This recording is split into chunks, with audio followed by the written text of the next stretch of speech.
Welcome. I'm Benjamin Bernstein with astroshaman.com. Today, I'm going to talk about the biggest astrological event of 2021, the Saturn-Uranus square. I'm in the process of preparing for my big annual forecast lecture. I'll give that for the Asheville Friends of Astrology. And before then, I just wanted to share with you what is for sure the highlight event. This does not replace that lecture. I'll be making that available a little bit later after it's complete. But I wanted to give you like the big highlights so you'd have at least a sense of what's the big front page bold type energy for the coming year. And it's Saturn square Uranus. By the way, there will be no graphics in this. This is just a talking head video. And when I do the actual forecast lecture, there'll be lots of graphics and such along with that. But this is just your preview. So Saturn is square Uranus 3 times in 2021. The exact alignment dates are February 17, June 14, and December 24th.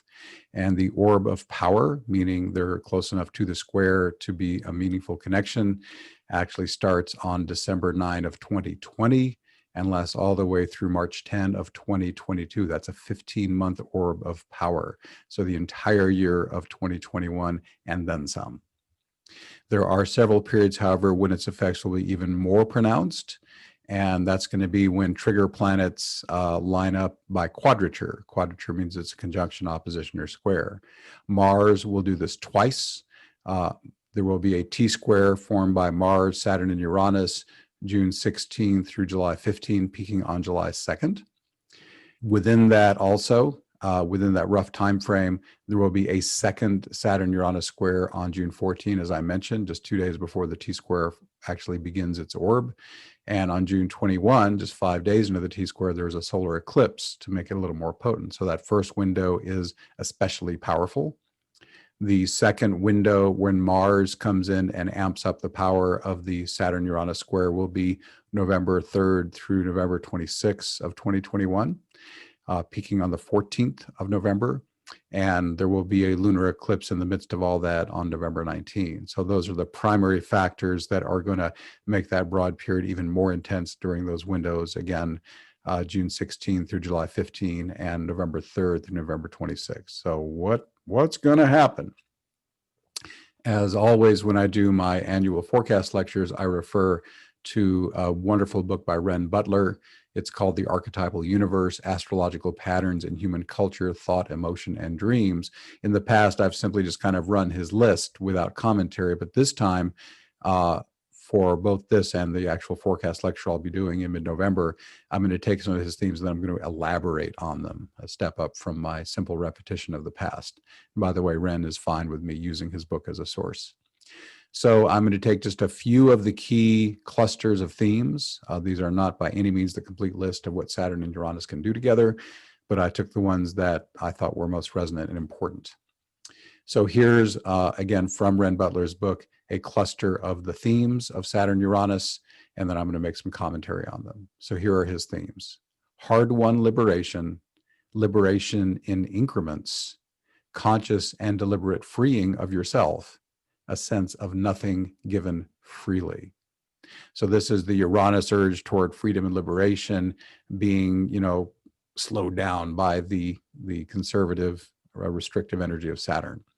So what I perceive is going to be happening in 2021, some particulars that might. Now, I must emphasize here, astrology is archetypally predictive. It is not concretely predictive. I gave my forecast lecture last year before 2020. I did not predict a pandemic. I did not predict the rise of Black Lives Matter. I knew the energy would be intense and powerful things would be happening, but I don't know exactly what's coming down the pike. I'm not claiming to be a psychic who sees the unchangeable future or anything like that. I think the future has a great deal of flux in it. But what I would expect is that the Black Lives Matter movement, which rose to such prominence this year in 2020, will continue to make gains, but again, by increments. It won't just be a gimme. There will be continued liberation, continued awareness of this, but it will be, again, a lot of effort will be needed. I have educated myself on this topic a fair amount, especially 2 books by Ibram X. Kendi, who's a marvelous scholar. I first read his book called How to Be an Anti-Racist, and I recently finished his epic book, Stamped from the Beginning, which traces the entire history of racism in the United States from its very inception. Very, very eye-opening book. One of the key insights I took from that is every time the United States has made radical advances, whether it's eliminating slavery or the civil rights movement of the 60s, those were not done because, the white people in power just had moments of conscience to realize it was a good thing. It was always politically motivated. The freedom of the slaves and giving them the right to vote was done for political reasons. The Republican Party, which at the time was the one who wanted to free the slaves, they wanted the voting power the blacks would give them. In the 60s, during the civil rights time, the United States was very concerned about its image in Africa, where many countries were coming into independence, and they had a very bad rap as far as the way blacks were being treated in the US. This is according to Kendi, of course. And that movement was driven more by the United States' concern with how other countries thought about it than by just the inherent rightness of having more civil rights for those who were not white. So that was a little bit of an eye-opener for me. I'd never really understood that. I recommend both those books highly. How to Be an Anti-Racist and Stamped from the Beginning by Ibram X. Kendi, if you want to take a deeper dive into systemic racism and all the things around that. So anyhow, one of the ways I expect this hard-won liberation in increments happening in 2021 will be the continued work toward raising consciousness around that and the continuing awareness of that deeply systemic structure so that it can be freed. One last teaching I'll share from those books is that race is a completely false construct. There is no biological basis for race. Scientists have proven that all humans are 99.9% identical in their DNA. And within certain white populations, there's actually more genetic diversity between white people in the same country than there is between whites and blacks. And so basically race has more to do with you live in a certain climate and your skin is lighter or darker based on how much sunlight you get than any genetic variation. So that was another bit of wisdom I gained from that. So now let's move on to our next concept from Ren Butler's book around Saturn square Uranus, Challenging the Bedrock Assumptions of a Worldview. Again, the bedrock assumption would be Saturn, and the challenge would come from Uranus, who's very revolutionary and wants to shake things up. So in the deep reading I've been doing over the years, the structures I see that are bedrock assumptions that need challenging are capitalism, the endless growth concept versus the need for sustainability. There's a third, I'll bring it in a moment. So a few years ago, it struck me as just insane, the idea that the purpose of life and the thing we strive for is to have more stuff, and then that the accumulation of capital and possessions would be the primary motivation for humans. Our science of psychology has shown so deeply that's not what makes people fundamentally happy. What makes them happy is community and connection and a sense of purpose, and nature connection is also a powerful happiness motivator. So we've been on this this crazy ride for quite a few centuries now around capitalism. Accumulation of wealth is the end goal. And that is, of course, tied up with the endless growth concept, because for countries to gain power and grow their capital, they have to keep exploiting resources. And that's why, I imagine if I was an alien coming down and seeing what humans are doing right now, they'd say, oh my God, why are these people at war with their own planet? Why are they destroying the very planet they depend on for their livelihood? And why are they killing off so many species? It's all because of this imaginary idea called money and capitalism. And it's just, crazy, in my opinion.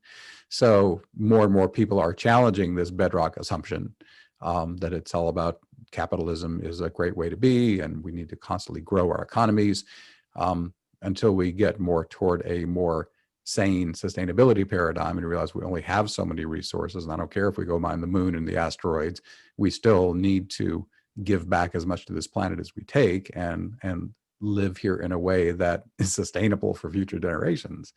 That bedrock assumption, I believe, will continue to be more deeply questioned as we go into 2021. Another level of bedrock assumption is many people assume that their fundamental reality is that they're a human being.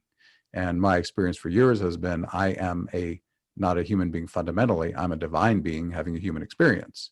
And anyone who's had a deep enough awakening knows that. They realize, wow, this human body is a shell I am temporarily using. It's like my rent-a-car. And at some point, I'm going to turn it in and move on, because the soul continues and has many more incarnations and many experiences, frankly, beyond human. Human, I believe, is just a teeny little subset of the soul's entire arc of experience. So that bedrock assumption can be helpful too. Once you awaken to what you really are, which is spirit, pure consciousness that cannot be destroyed or harmed in any way, it changes your whole worldview, and you naturally have more unconditional love and compassion and the kind of energy that is more supportive of the beautiful world we're moving into and that we're having this challenging transition toward. So another bedrock assumption that I think will be increasingly questioned by more and more people, the very assumption that my primary identity is as a human being at all.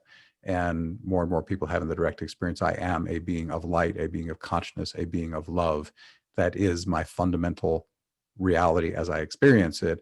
And I experience my humanity as a subset of that instead of the other way around, or not knowing the divine at all. Let's go on to the next set of concepts from Red Butler around the Saturn-Uranus square. Breakthroughs in deep self-exploration by becoming the resistance. Liberation from fear by being acutely subjected to fear. Personal suffering becomes archetypal suffering. Tragedy consumed by experiencing its emotion fully. So these are all things that deal with shadow work and being able to move deeply into the challenges you're experiencing. And in my experience, if a person wants to do this for themselves, this can be done very powerfully with my healing invocation. And if you would like to check that out, there will be a link to it under this video. And if not, you can just go to astroshaman.com and click the invocations link on the menu bar. Right now, as I record this, there is a link. If you click invocations on the menu bar, it will take you to a couple of posts. Within a few days, though, that's going to be replaced by the ability to receive 6 videos, which will go deep into my invocations for awakening and healing. Basically, the healing invocation assigns your healing to your higher self. You just say maximum healing that serves highest good, please, and you relax into simple awareness of the challenging energy in your body, and you shine the spotlight with your attention. The divine comes in, stirs it up, flushes it out, and that level is cleared permanently.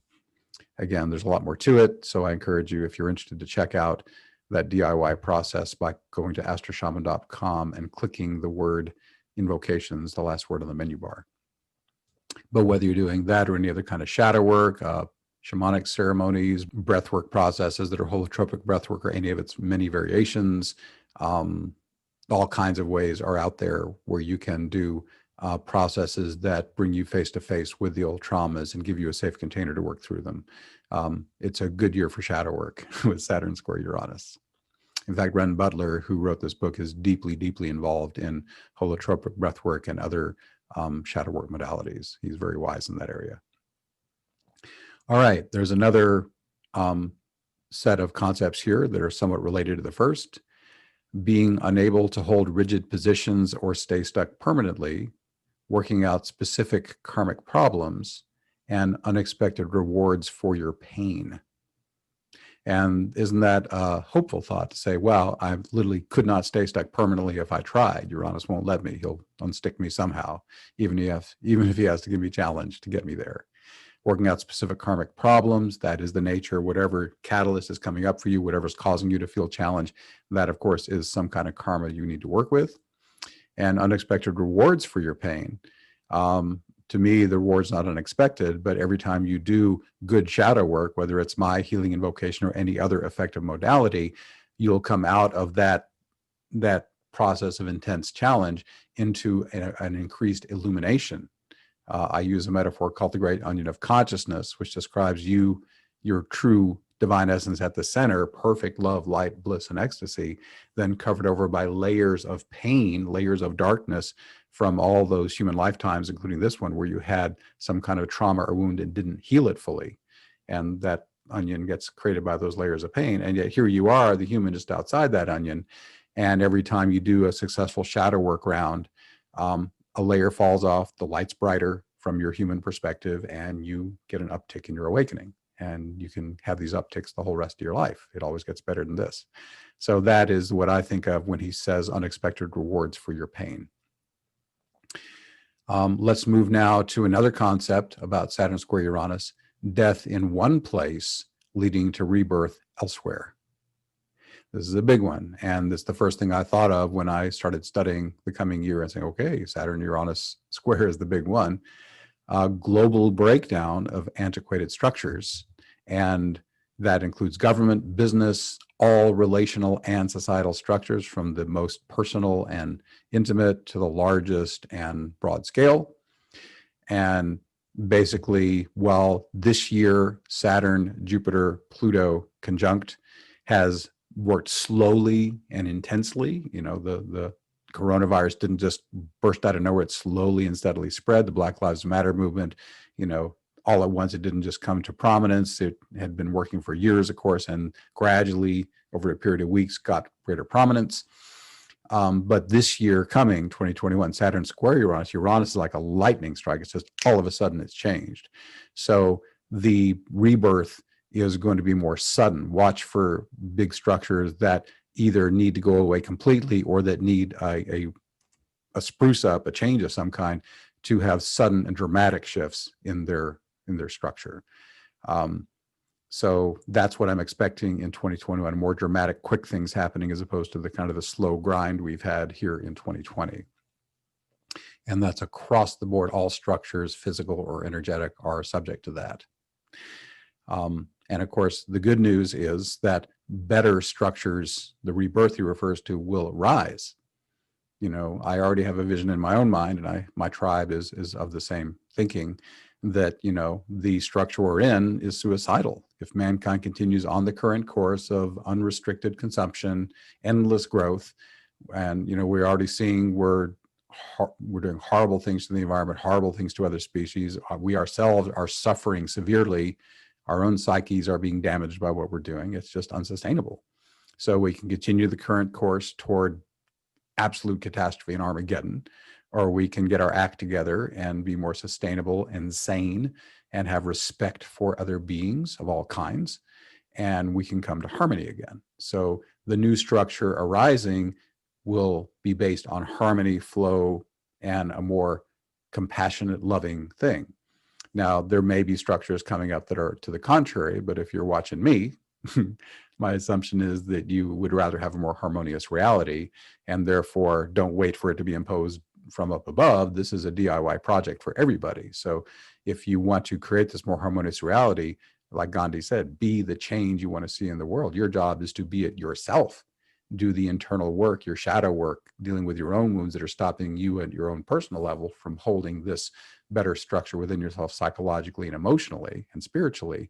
And then the more you upgrade yourself into this more compassionate, calm awareness, then you are far better equipped to help the world. So you do it both internally and externally. And I encourage you not to neglect the internal work, because you can only create a reality outside you that matches the vibration you're at.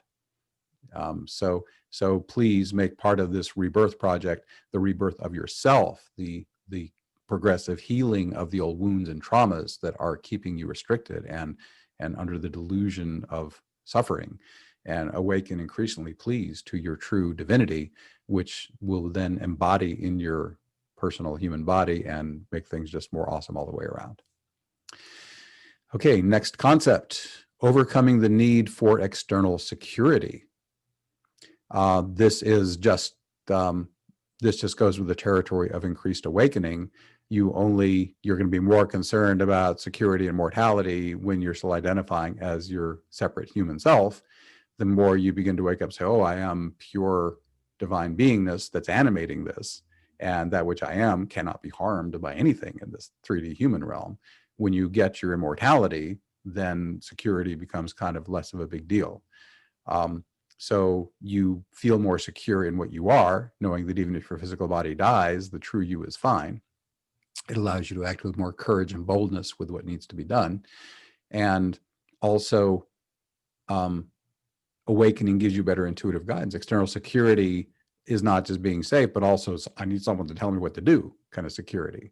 And the more you awaken, the more you just know what to do within yourself. And the more you awaken, the more you are simply smoothly and consistently guided by your inner knowing. So that also goes with the next concept he gives with Saturn Uranus, an ability to remain unfazed by any extreme. And that the more grounded you are in your calm divinity, and you know your source as an ongoing matter of just everyday reality, you're less and less fazed by whatever drama is happening. And there's going to be a lot of drama in 2021, lots of breakdown, lots of surprising and shocking things happening through the year. And therefore maintaining whatever spiritual practices you do to hold your awakened state, to keep your center, is going to be super important. So I strongly encourage you to do whatever works for you to stay in your most calm, serene, fundamental state, so that you can be better equipped to handle all the surprises that 2021 is going to throw at us. And I want to emphasize here, I'm not trying to be alarmist here. This is just what the astrology is showing, and it's all good in the end. You can't be attached to the status quo. There is no going back to normal. The normal sucks. So we don't need that normal. We need the new, better reality. So, you know, your calmness and your ability to hold center in the midst of breakdown and surprise is going to help us move toward that better reality. As Charles Eisenstein said in his wonderful book, which I highly recommend, the title is called "The More Wonderful World Our Hearts Know Is Possible." That's the reality I want. Further keywords: delayed or inhibited rebirth, incomplete rebirth, liberation with complicating factors. And this just acknowledges we ain't there yet. The golden age has not fully blossomed at this moment. A Saturn square Uranus year is not a year where we have the final breakthrough and paradise on earth is here. It's a year where we're working toward it. So that just acknowledges Uranus is creating breakthroughs. There's still stubborn resistance from Saturn. Structures, you know, don't necessarily go down without a fight. So that's the main vibe I take from that. And the final keywords I want to work with is one of the last keywords he gives in his Saturn Uranus section of his wonderful book is spirit coming to know itself in matter. And your spirit is Uranus. The transpersonal planets, Uranus, Neptune, Pluto, are considered spirit planets, and they carry higher transpersonal forces. Matter, of course, would be Saturn, which is crystallized structure. And I've talked a lot already about spirit coming to know itself in matter. I live in a state of embodied awakening that just gets deeper and richer as time goes on. I hope everyone else will too, who's called to that. It's just so much better in every single way. Finally, Ren Butler includes a quote from Carl Jung in this section. And what he does throughout this book, which is a sweet little grace note, he has relevant quotes to his theme intermixed, and he always picks someone whose own natal chart has an aspect between the two planets he's talking about. Carl Jung has in his natal chart Saturn opposing Uranus, so he lives this energy, or he lived it. The quote from Carl Jung is, "Freedom stretches only as far as the limits of our consciousness." Again, freedom stretches only as far as the limits of our consciousness. The prison is within you much more than it's outside you. So again, freedom, to me, the most critical freedom is the freedom of consciousness, the freedom of not just believing your spirit, but having the firsthand experience on an ongoing basis. And that is what I always encourage in my communications for those who are ready to hear that. So if you want freedom, you must free yourself internally first, and then the external freedom will follow. There's a golden rule of spirituality: as within, so without. And you will not experience wonderful things outside yourself any more than you can embody them willfully within yourself. So I encourage you, whatever spiritual path or any other thing you're doing, whatever you call it, that creates harmony, flow, ease, and grace within you, and allows you to just know what to do through intuition and keeps you in that beautiful, harmonious flow state, that's a good thing to be doing. And the more you free yourself in your consciousness, the more freedom you'll have to operate out in the external world, which you will, of course, increasingly see as the illusion and hologram that it is. The more awake you are, the more you have the power to be a positive, helpful influence in that illusionary reality that we call Earth. So that's probably enough. And I hope you found this helpful. If you have any comments on what I've said or questions, just pop them down in the comment section under this, or you can communicate to me directly if you prefer, astroshamanbenjamin@gmail.com. There's a link to that under the video as well. I hope you found this preview of the big event of 2021 helpful. On November 20, I will be giving a Zoom lecture to the Asheville Friends of Astrology, and we'll be giving a more comprehensive overview of the coming year. This is, of course, the headline, but there's much more beyond Saturn and Uranus happening, and that will be available for public viewing shortly thereafter. Thanks for watching. I'm always open to suggestions for future videos, so feel free to communicate to me in whatever way if you'd like me to do a video on another topic, spiritual and or astrological. If you're interested in working with me directly at astroshaman.com, you'll see I do astrology, shamanic healing, awakening activation, life coaching, and I have a membership called Awakening Plus that many people find extremely helpful to support their own awakening and healing journey and to serve the Great Awakening on Earth as well. So all that's available if you're interested. The Awakening Plus is at awakeningplus.com. Thanks again for watching. I wish you infinite blessings as the stars light your way.